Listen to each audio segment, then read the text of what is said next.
Shalom, I'm Tamar, and today I want to blow the shofar on a very important issue that I have seen ballooning in the Messianic movement, and that is the issue of underage marriage, or what some people term child brides.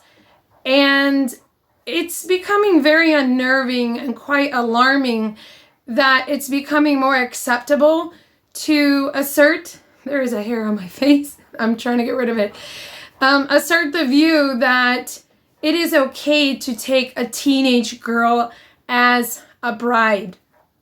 So I'm going to debunk this view and show that the Torah does not support this view of marriage. And of course, this also works with gender issues like the taking of a bridegroom that would be a teenager as well. But usually this is an issue with child brides. And I'm going to demonstrate from the Torah that the ancient Hebrew Israelites had no such concept of children who were under the age of 20 marrying. And I want to start with Genesis 38. And in Genesis 38, we see the story of Tamar. She's a widow, and she has been widowed twice to two men named and Onan. And there is a third brother that she is entitled to, by the morality of Torah standards, to marry. I'm going to go to verse 11 here. It says, Then Yehudah said to Tamar, his daughter-in-law, Stay a widow in your father's house until my son Shelah grows up. For he thought, I don't want him to die too, like his brothers. So Judah or Yehudah had an ulterior motive for telling her this. He thought that Tamar was the problem for the reason that his sons were dying when they were marrying her, even though the text clearly says that the Most High killed them because they were evil. But here he tells Tamar, wait for my third son because he's still a child. And later at Mount Sinai, when the complete laws of the Most High were revealed again to humankind, because there is evidence, and that's a subject for another day, there is evidence in the Apocrypha and within the book of the Torah that this was not the first time at Mount Sinai that humankind got these commands. But I don't want to focus on that. I want to focus on the fact that in the book of the Torah that Moses bound into a book, it clearly tells us that the age of adulthood is age 20 in the Torah. So the ancient Hebrew Israelites saw anyone under the age of 20 as a child. In Exodus 30:14, in Numbers 1:18, and Leviticus 27:5, there's a clear division of anyone age 20 and younger being a child because of the census or because of the value of their vows. So there's textual proof there. Also in Numbers 32:11, they were told that nobody under the age of 20 would be punished for the idolatry of their parents. And everyone age 20 and above were punished by not inheriting the promised land, except for two people, Joshua and Caleb. They were the only ones because it says they served the Most High wholeheartedly.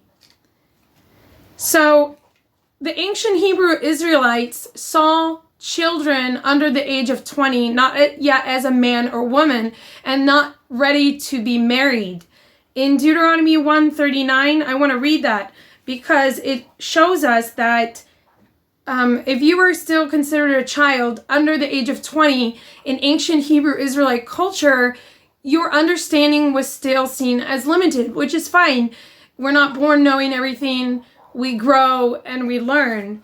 And it's the duty of the parents under the Torah to teach. So here we are in verse 39.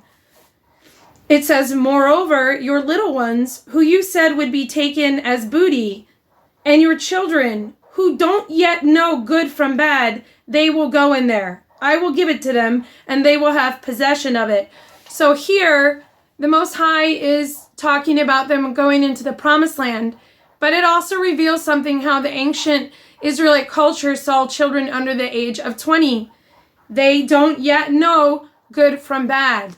So there's no reason to believe that when they were seen as children, they were being pushed into marriages before they were ready. In Deuteronomy 30, it says that heaven and earth are witness to us of the Torah. It's completely illogical to assume that a girl under the age of 20 is ready for the responsibilities of marriage.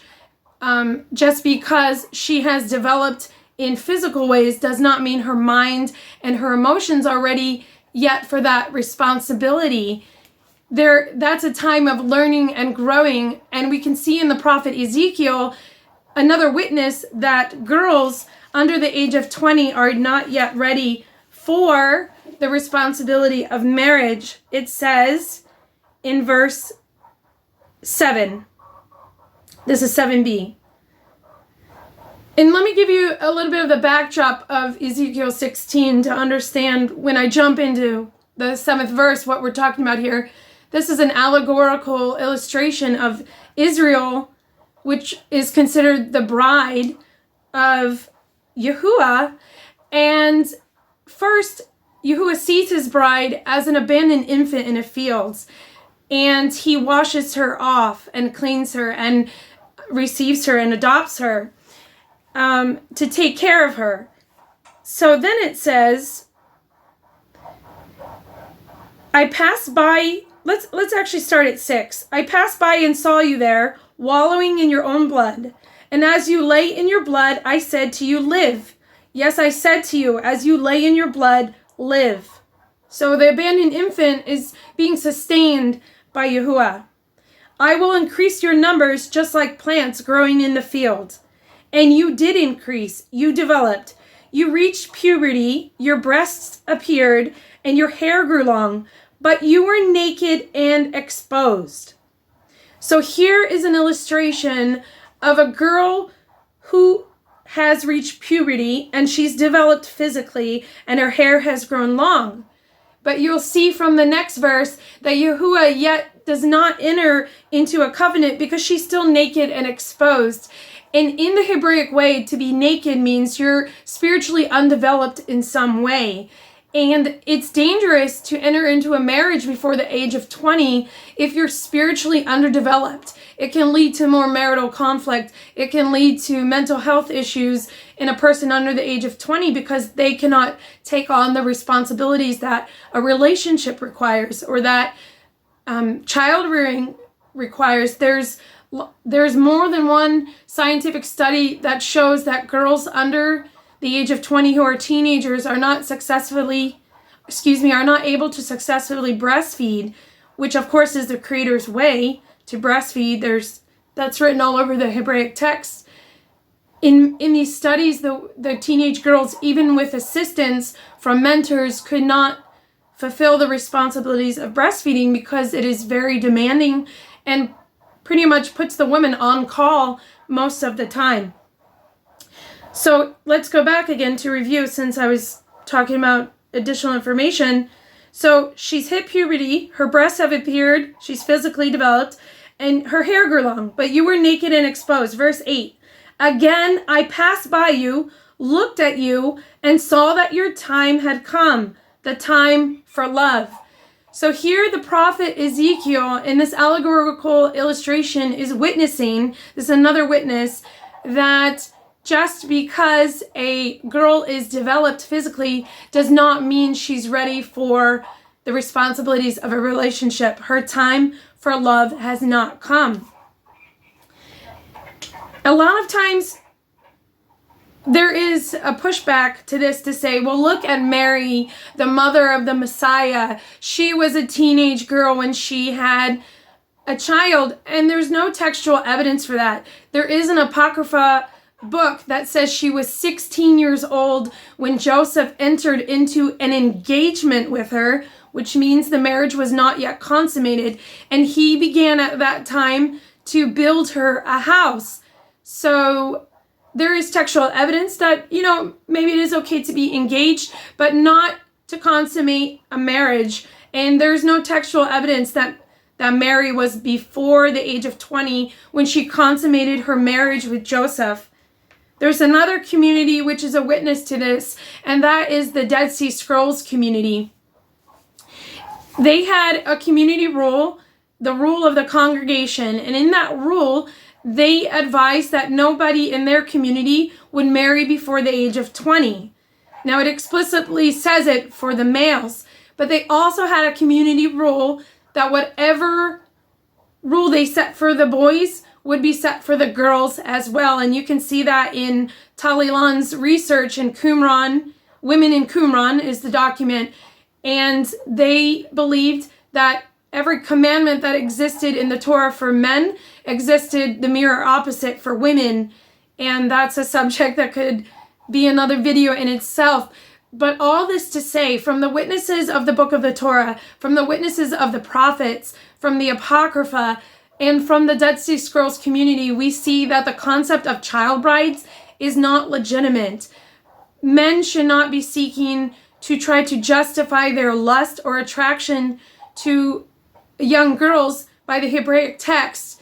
There's a lot of people that will try to latch on to the words of the Most High to justify things, but they're not doing it with proper exegesis. They're just saying, oh, look, it doesn't say thou shalt not take a girl who is da-da-da, but proper exegesis requires you to see all of the verses regarding a topic. Many of you know that, I'm preaching to the choir, so to speak. And using logic and reason even beyond these, we know that girls need that time to develop themselves emotionally and mentally. They deserve an opportunity for an education. They deserve an opportunity to develop their talents and their skills and whatever it is that they're going to bring to a marriage when they do become married around the age of 20. So I really want to also say thank you to the other Torah sisters who are speaking out on this issue, and I really want to encourage the Torah community to watch out for young girls who are being preyed on and bartered as brides. They're not capable of making those decisions as a teenager, and we are commanded to blow the shofar as a community and to protect those who can't speak up for themselves. So I wanted to bring to light the textual evidence that child brides are not condoned in the book of the Torah, and that anybody who's teaching otherwise really needs to check themselves and check their heart on this issue. May Yahuwah bless those girls, and may Yahuwah strengthen those of you who are also speaking out on this issue. Shalom to you.